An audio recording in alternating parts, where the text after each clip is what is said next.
Hello friends, स्वागत है आप सभी का आपके यूट्यूब चैनल पर, जहां आपको रोज़ाना के current affair updates and daily quizzes मिलती रहती है। अगर आपने हमारा पुराना वीडियो नहीं देखा है तो उसे ज़रूर देख लें, उससे आपको बहुत सारी चीज़ सीखने को मिलेगी। तो अब बिना देर किए शुरू करते हैं।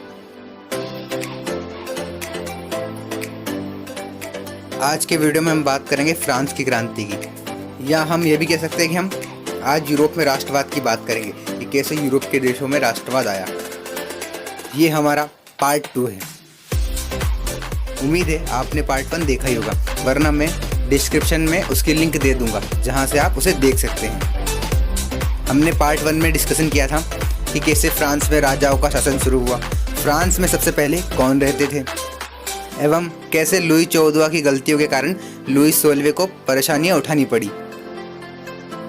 हम आज के वीडियो में फ्रांस के बारे में बात करेंगे, पर उससे पहले हमें यह जानना ज़रूरी है कि राष्ट्रवाद होता क्या है। तो राष्ट्रवाद क्या होता है?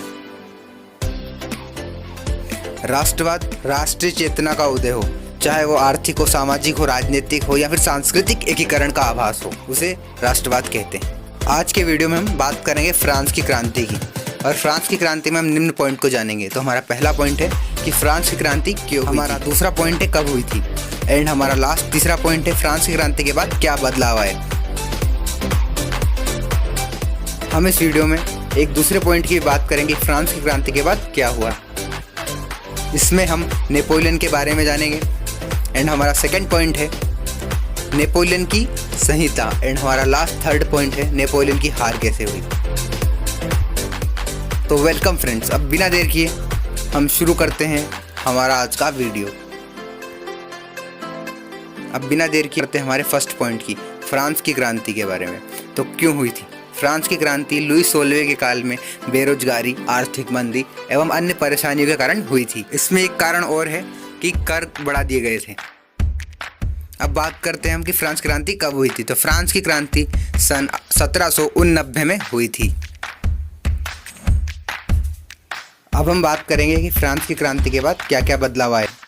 हमारा पहला पॉइंट है एक नया फ्रांसीसी झंडा चुना गया, और उस फ्रांसीसी झंडे का नाम ट्री कलर था, मतलब 3 कलरों वाला।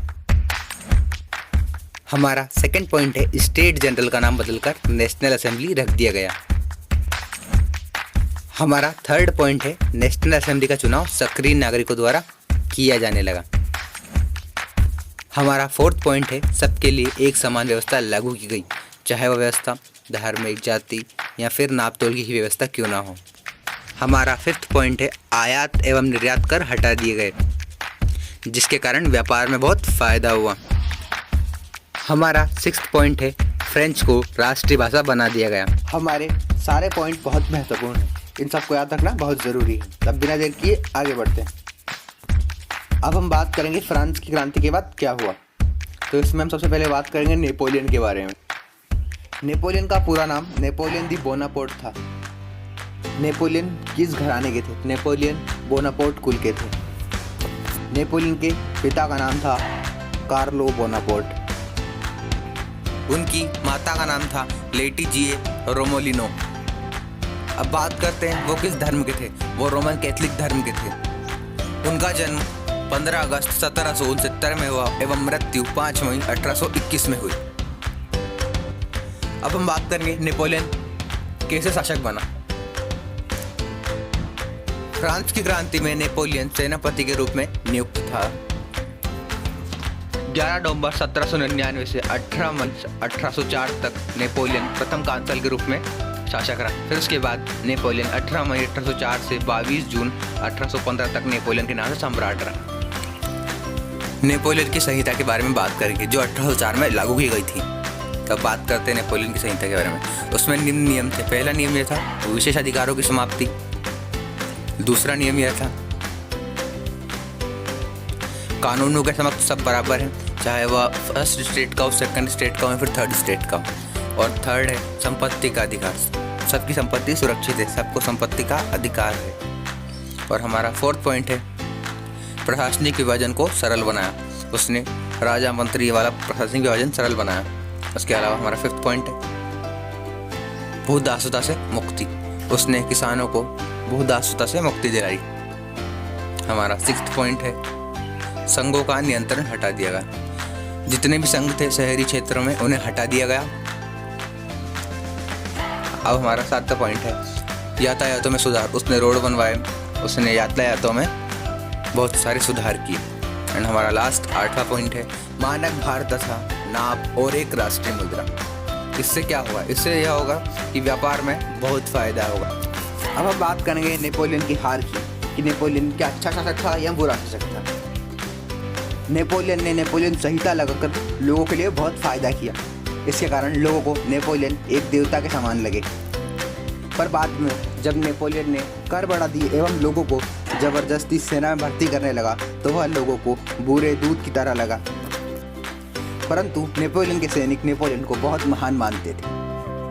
कुल मिलाकर अंत में यह कहना चाहता हूँ कि नेपोलियन एक अच्छा शासक था, परंतु कुछ उसकी बुरी नीतियाँ भी थी। अब आगे बढ़ते हैं, नेपोलियन की हार कैसे हुई थी। तो नेपोलियन की हार वाटरलू के युद्ध में हुई थी।